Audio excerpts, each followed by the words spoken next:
Zgjerohet hetimi për të pushtetshmit e Elbasanit, prokuroria verifikon edhe familjarët e 66 personave, dyshime për fshehje të pasurive me vlera miliona euro. Odiru bën apel partive për reformë gjithëpërfshirëse zgjedhore, kreu i misionit Peter Taylor flet për Vizion Plus, pati shumë denoncime për shitblerje të votës. Kryetaria e LSI-s Kryemadhi shpalos aksionin politik, Shqipëria është në rrezik e vetmja zgjidhje largimi Ramës dhe krijimi një qeverie të re antimafia. Shqiptarët bllokohen në doganën e Kapshticës, lejohet kalimi vetëm për ata me dokumenta greke, ankohen emigrantët, po na penalizojnë për shkak të himarës.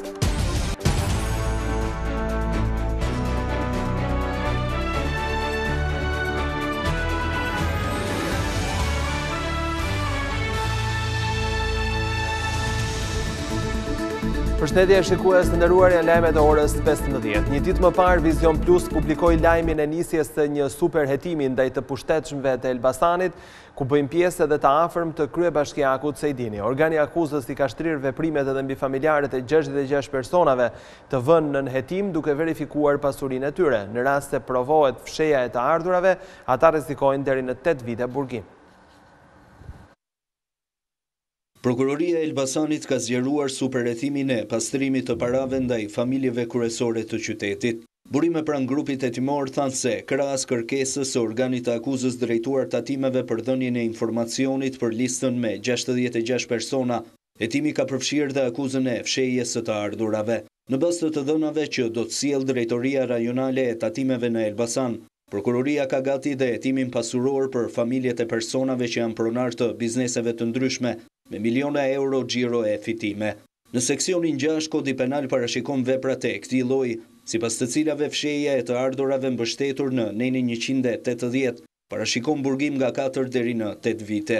Në nenin 181 mospagimi i taksave dhe tatimeve në kohë me gjithë mundësinë e pagimit të tyre, dënohet me gjobë ose me burgim deri në 3 vite. Prokuroria e Elbasanit kërkoi drejtorisë së tatimeve të jap informacion për 66 personat, nëse janë të regjistruar si subjekte dhe ai kanë paguar detyrime dhe çfarë fitimi kanë patur ndër vite. Kërkesa për drejtorinë tatimore mban datën 27 tetor të vitit 2017 dhe është regjistruar për akuzat e pastrimit të produkteve të veprës penale dhe veprimtarisë kriminale, të parashikuar nga neni 287 i Kodit Penal. I kontaktuar nga Vizion Plus, drejtuesi i prokurorisë së Elbasanit Dritan Gina u shpreh se nuk mund të komentojë çështje të cilat janë në hetim. Drejtori i policisë së Elbasanit Altin Qato hoqi përgjegjësitë nga policia. Materiale të dhëna që dalin për hetimin, këtu i ndjek hetimi. Nëse konstatohet që këto materiale janë fshehur, nuk janë vetëm prokuroria, atëherë keni të drejtë të akuzoni policinë. Lëvizja e akuzës vjen në një kohë kur dhe në policinë e Elbasanit u zëvendësua i gjithë zinxhiri drejtues. Ngjarja e mesit të shtatorit të tregu ushqimor kur efektiv të policisë nuk reaguan sipas procedurave standarde pasi mjeti i blinduar goditi makinën e zëvendës drejtorit, bëri që Aki Çako të shkarkoi drejtuesit e policisë së Elbasanit. Hetimet përfshin emrat më të njohur në Elbasan dhe jo vetëm. Mes tyre është vajza e kryebashkiakut Qazim Sejdini dhe bashkëshorti i saj, dhëndri i kryebashkiakut dhe babai i tij, si dhe Suel Çela dhe jati i tij Petri Çela, të bërë të njohur pas incidentit me policinë. Odiru bën apel partive të mos humbin kohë, por të angazhohen për një reformë gjithëpërfshirëse zgjedhore. Kreu i misionit Peter Taylor në një intervistë për Vizion Plus rendit shqetësimet kryesore që u vretën në procesin e 25 qershorit. Ai thotë se pati denoncime për blerje të votës dhe se ky fenomen duhet marrë fund. Shitblerja e votës në zgjedhjet e 25 qershorit u reflektua në raportin përfundimtar të ODIR e përpasoj u rekomandua që politikat të ndërmarrë përpjekje serioze për të trajtuar këtë çështje. Shefi i misionit të vëzhguesve të ODIR, Peter Taylor, thotë se vëzhguesit kanë marrë raportime për këtë fenomen, por se misioni ka pasur probleme në marrjen e informacioneve konkrete. We went to the police and said, Ne kemi shkuar në polici dhe pyetëm se sa hetime janë kryer. Pas kësaj ne dim se ka pasur raste të tjera që nga policia i janë referuar prokurorisë. Kështu ekziston një problem. Por gjithashtu ka një problem se të gjithë flasin për shitblerje të votës. Por kur ne dhe të tjerë kemi bërë pyetjen se kur ndodhi, sa para kanë qenë, është shumë e vështirë të marrësh informacione konkrete. Po ashtu duhet identifikuar se çfarë është blerja e votës. Është premtim për të fituar një vend pune, pra duhet përkufizuar dhe më pas mund të shihen mjetet ligjore. Ndërkohë që pritet nisja e punës së Komisionit të Reformës Zgjedhore, Taylor këshillon që procesi të jetë gjithëpërfshirës. two themes. One is the need for... Janë dy tema. E para nevoja për krijimin dhe ndërtimin e besimit tek sistemi mes politikanëve dhe votuesve. Dhe për të arritur këtë qëllim duhet të jetë një proces që duhet të përfshijë një rrezë të gjerë të shoqërisë shqiptare. Duhet të jetë një proces në kohën e duhur, pasi nuk duhet humbur kohë, pasi duhet të punohet në ato pika ku ka vështirësi për të rënë dakord. Gjithashtu për të bërë një analizë të kujdesshme se përse jemi në këtë situatë, ku padyshim jemi, cilat duhet të jenë mjetet juridike në kontekstin shqiptar. Ne të huajt nuk mund ta përcaktojmë atë agjendë, ajo duhet caktuar nga shqiptarët. Kreu i vëzhguesve të Odirit thotë se duhet pasur kujdes sa i takon aplikimit të teknologjisë në zgjedhje. When it comes to electronic voting, Kur bëhet fjalë për votimin elektronik ka shumë këndvështrime dhe se nuk ka vetëm një sistem të caktuar. Nëse do të rrisë besimin që mund të jetë një lloj përfitimi, por mund të krijohen probleme të reja dhe njerëzit nuk mund t'i besojnë sistemit. Unë jam takuar me të dy bashkëkryetarët e komisionit dhe ata duhet të përcaktojnë agjendën e punës. Por çfarë është votimi elektronik? Është karta e identitetit, a flitet për fletën e votimit, është procesi i numërimit, duhet më parë përcaktuar se çfarë është. Komisioni Parlamentar i Reformës Zgjedhore pritet vetëm të institucionalizohet me thirrjen e mbledhjes së parë nga kryetari i Kuvendit. Kryetari demokrat Lulzim Basha akuzon kryeministrin Rama se gënjen për llogaritë të Stajmir Tahirit për të mbrojtur veten e tij. Në një reagim në Facebook, Basha shkruan se Tahiri dhe Sota janë bashkëpunëtor në trafikun e milionave të drogës dhe po përpiqen të fshehin provat. Burimet të sigurta sipas Bashës tregojnë se Tahiri dhe Sota kanë udhëtuar bashkë për në Itali më datën 2 gusht 2016 nga porti i Durrësit. Ata janë larguar nga Italia bashkë dhe janë rikthyer në Shqipëri më datë 7 gusht 2016 me të njëjtën linjë. Po ashtu më 1 shtator 2017, Tahiri dhe Sota janë larguar bashkë nga Shqipëria nëpërmjet Moriçanit dhe janë kthyer bashkë më datë 3 shtator 2017, po nëpërmjet Moriçanit, shprehet kreu i Partisë Demokratike. Basha shton se fakte të tjera tronditëse pritet të publikohen së shpejti për të treguar se Rama dhe qeveria e tij janë të zhytur në krim. Kryetaria e Lëvizjes Socialiste për Integrim kërkon largimin e menjëhershëm të Edi Ramës si e vetmja zgjidhje për të shpëtuar Shqipërinë. Teksta shpalosi aksionin politik të forcës së drejtuar prej saj, Monika Kryemadhi theksoi edhe një herë domosdoshmërinë për krijimin e një qeverie antimafia. LSI mblodhi konventën kombëtare kryefjalës së cilës ishte aksioni politik për rrëzimin e qeverisë Rama. Kryetaria Monika Kryemadhi tha se vendi është në një moment kritik në raport me të tashmen dhe të ardhmen, pasi përballet me një qeveri arrogante dhe të lidhur me krimin. Që e gjithë kjo situatë katastrofike ka një autor që po zbaton skenarin famkeq të shkruar në skutat e bandave dhe të krimit. Ai është Edi Rama. Ky kryeministër që bën show kur prokuroria kërkon heqjen e imunitetit për bashkëpunëtorët e tij të ngushtë, ka ditë që po koshtohet me miq të tavolinat të orëve të vona, se nëse duhet të shes apo të riblej përsëri Stajmir Tahirin. Në këto kushte sipas Kryemadhit e vetmja zgjidhje është krijimi i një qeverie antimafie për të rikthyer përsëri vendin në një kontributor të sigurisë. Për çfarë reforme në drejtësi flasim për më shumë se 3 vjet, kur drejtësia nuk është e barabartë për të gjithë? Ku është ai kryeministër i eftshëm që thërriste për drejtësinë e kulluar, por që struket si struci kur dalin skandalet dhe kërkon që të përdori sistemin e drejtësisë si një mburoj për të mbuluar zullumet e tij dhe të narkoshtetit të tij. Drejtuesja e Lëvizjes Socialiste për Integrim thotë se politikat e qeverisë kanë varfëruar më shumë shqiptarët, biznesi është goditur me rritjen e taksave, ndërsa sistemi arsimor dhe shëndetësor janë rënuar. Për të rritur fitimet e krimit dhe të oligarkëve. Shumë shqiptar janë kthyer mbrapsht edhe këtë të diel në Kapshtic, ndërsa janë lejuar të kalojnë vetëm ata me dokumenta greke. Autoritetet e vendit fqinj flasin për një defekt në sistem, por vetë emigrantët thonë se gjithçka vjen si hakmarrje për çështjen e himarës. Qindra shtetas shqiptarë për 3 ditësh janë bllokuar në doganën e Kapshticës në pritje për të kaluar në shtetin grek. Sipas autoriteteve të vendit fqinj, njoftohet se shkak është bërë një defekt teknik, i cili ka nxjerrë jashtë funksionit sistemin, por ndërkohë në këtë pikë kufitare mund të kalojnë të gjithë shtetasit me pasaportë greke. Të pyetur nga Vizion Plus, emigrantët shqiptarë shprehen se situata nuk lidhet me defektin në sistem, por me zhvillimet e fundit në himar. Dogana greke s'na le të kalojnë fare. Ka lidhje me ngjarjet e himarës kjo? Edhe mund të ketë, edhe mund të ketë. Se për himarën, apo se për doganë këtu ta gjej ai. Te ka këtu me fëmijë që gjynaje. Një javë ditë po rrim to, bëj për shaport, nuk po në më kaluar. Ikte diram na thonë. Si u thon? Ikte diram atje. Kush u thot kjo? No. To polici grek. Si të rrim neve këtu gjynar tani, fëmijë ta çajin për bukë aty. Ku të vemi? Ku të rrim? Ku zvemi? Di me lek sot me lek, me ilaçe. Të shtunën ministri Ditmir Bushati ishte në Kakavi, ku pas komunikimit me homologun grek, tha se është rënë dakord që kalimi i qytetarëve të bëhet nëpërmjet skanimit të pasaportave deri në rregullimin e sistemit kompjuterik. Por realiteti në pikat e kalimit kufitar flet ndryshe. Emigrantët nuk po arrin të kalojnë në vendin qinj, atje ku jetojnë dhe punojnë prej vitesh.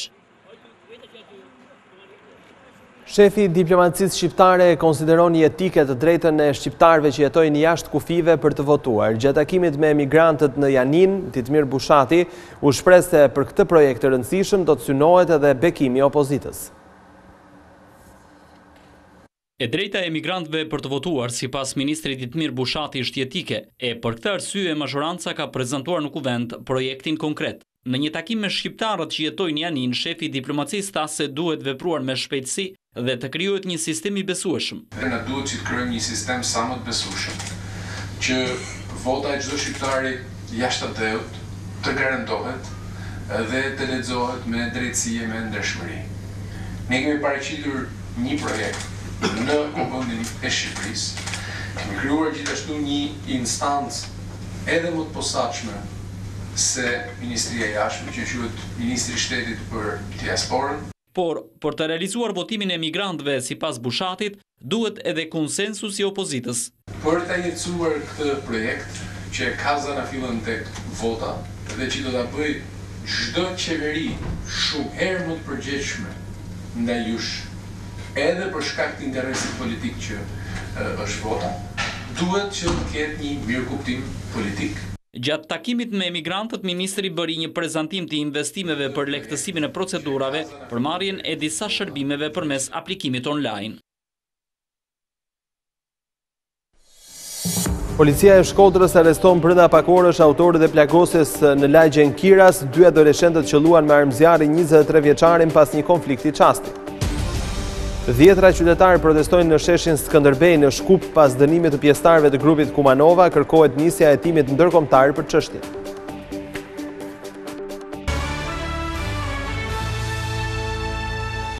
Policia e Shkodrës arrestoi autorët e plagosjes të riut në Lajmen Kiras. Ata janë dy 17 vjeçar që ishin konfliktuar përpara ngjarjes me 23 vjeçarin Hermes Beqiri. Ky i fundit ndodhet aktualisht në spital në gjendje kritike për jetën.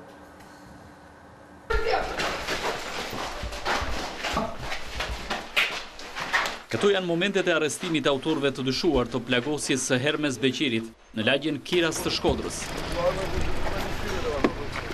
Sipas uniformave blu, i plagosuri ka qenë më parë i dënuar për vjedhje, ndërsa drejtiu qellua nga dy 17 vjeçar, të dy me precedent penal, të cilët u larguan me motociklet. Bashkë me autorët është bërë mundur dhe gjetja e armës së krimit, si dhe sekuestrimi i motocikletës që ata kanë përdorur për të larguar nga vendi i ngjarjes.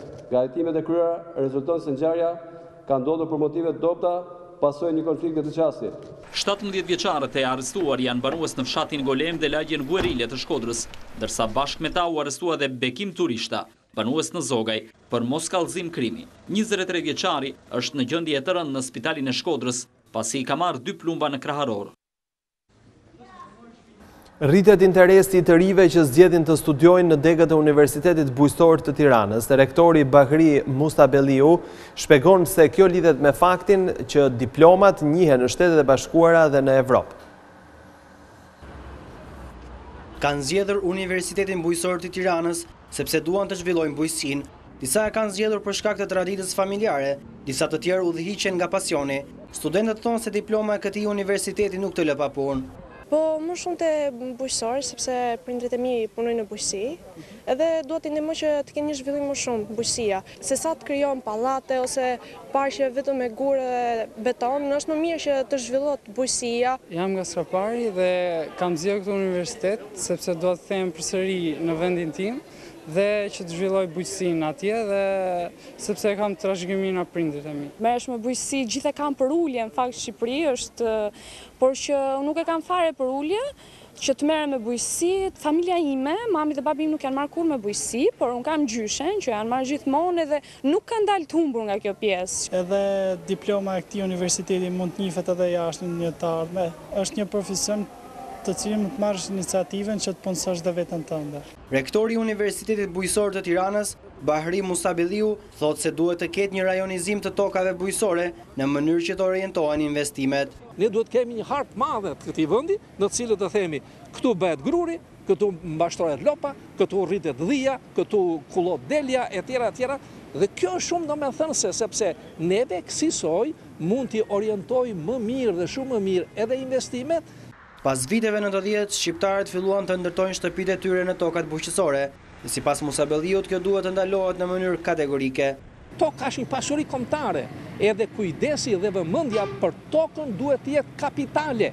Ti s'mund të bësh me tokën çfarë do qefi ty, po duash ta punosh, mund ta punosh, po duash mund të bësh një shtëpi. Në mes parcelës ndodh kështu dhe ka ndodhur kështu dhe kjo nuk duhet ndodh në mënyrë kategorike. Ky vend e kam vështirë të mendoj që do prodhoj ndonjëherë në ndetse dhe avion, por do të prodhoj produkte bujqësore, do jetë kryesisht të mbështetur te agrikultura, te industria përpunuese, sepse në këtë mënyrë ne shtojmë vlerë produkteve. Në Universitetin Bujqësor studiojnë rreth 14.000 të ri, këtë vit janë ulur në auditore rreth 2.000 vet. Diploma njihet si në Europë, ashtu edhe në Shtetet e Bashkuara. Të apasionuarit pas bicikletave do të kenë një tjetër korsi të dedikuar vetëm për ta. Bashkia e Tiranës ka nisur ndërtimin në bulevardin Zogu i Parë dhe sipas Erion Veliajt, investimi do të përfundojë brenda vitit. Tirana po bëhet çdo ditë më shumë miqësore ndaj atyre që kanë zgjedhur si mjet lëvizjeje bicikletat. Bashkia e Tiranës ka nisur punime në bulevardin Zogu i Parë, ku do të ndërtohen korsi të dedikuara për qytetarët që lëvizin me bicikleta. Velia i tha se ky investim do të përfundojë brenda vitit. Jam shumë entuziast sot që projekti ynë i korsive dedikuara bicikletave po merr një përmas tjetër, pra po del përtej zonës së qendrës. Ne po bëjmë një lidhje me sheshin Skënderbej dhe me bulevardin e ri, për të siguruar që këto ishuj pedonaliteti, siç është sheshi Bulevardi 3, sheshi i Parë, siç është sheshi Skënderbej, siç është Pazari i Ri, siç është zona e Liçenit, fillimisht lidhen mes tyre për të krijuar një rrjet minimal të bicikletave. Kryebashkiaku shtoi se do të krijohet një rrjet sa më i madh i korsive të dedikuara për bicikletat, ku vetëm në fazën e parë parashikohen të ndërtohen 10 kilometra. Sot jemi në Nëntor, ne jemi bekuar me diell edhe me motë mirë, pavarësisht ndryshimeve klimaterike, Shqipëria prapi ka 300 ditë me diell. Unë e di që për shumë njerëz makina ka qenë një status për treguar që kemi dalë nga varfëria mbas komunizmit. Por nuk më rezulton që hollandezët janë të varfër që rrinë tërë ditën bicikleta. Ndaj dhe besoj që alibia se në Tiranë nuk ka korsi prandaj s'përdorin biciklet, po fillon që të rrëzohet, sa më shumë shtohen korsit, aq më shumë bien justifikimet pse nuk përdorim dot bicikletën në qytetin e Tiranës. Korsia e bicikletave do të kalojë në trotuarin e mesit në bulevardin Zogu i Parë dhe do të nisë te Muzeu Historik Kombëtar për të përfunduar në Unaz, në zonën e ish stacionit të trenit. Sheshi Skënderbej i Shkupit është pushtuar këtë të diel nga protestuesit që kundërshtojnë dënimet për grupin e Kumanovës. Ata kanë përsëritur thirrjet për hetim ndërkombëtar të çështjes. Qytetarët e Shkupit kanë protestuar kundër vendimit të gjykatës penale për dënimin me 746 vite burgim të pjesëtarëve të ashtu quajturit grupi i Kumanovës. Protesta u zhvillua në sheshin Skënderbej. Tubuesit mbani në duar pankarta kundër dënimit dhe bënin thirrje për hetim ndërkombëtar të çështjes. Edhe qytetarët e Kosovës protestuan pak ditë më parë kundër vendimit të gjykatës penale të Shkupit për ngjarjet e përjakshme të 9 dhe 10 maj të vitit 2015 në lagjen e trimave në Kumanov. 19 prej të dënuarve janë shtetas të Kosovës. Familjarët dhe avokatët e atyre që morën dënimin maksimal me akuzat për terrorizëm dhe krijim të organizatës terroriste, vazhdimisht kanë kërkuar përfshirjen e ndërkombëtarëve në hetim. Ata pretendojnë se veprimet e autoriteteve vendase kanë qenë të njëanshme. Zgjerohet hetimi për të pushtetshmit e Elbasanit, prokuroria verifikon edhe familjarët e 66 personave dyshime për fshehje të pasurive me vlera miliona euro. Odiru bën apel partive për reformën gjithë përfshirëse zgjedhore. Kreu emisionit Peter Taylor flet për Vizion Plus, pati shumë denoncime për shitblerje të votës. Kryetarja e LSI-s Kryemadhi shpalos aksionin politik. Shqipëria është në rrezik e vetmja zgjidhje largimi Ramës dhe krijimi një qeverie të re antimafia. Shqiptarët bllokohen në doganën e Kapshticës, lejohet kalimi vetëm për ata me dokumenta greke, ankohen emigrantët, po na penalizojnë për shkak të himarës. Përfunduam këtu, shikues të nderuar, por më shumë informacion në çdo moment të ditës ju gjeni duke klikuar në faqen e internetit vizion+.tv. Ndajemi këtu së bashku. Faleminderit.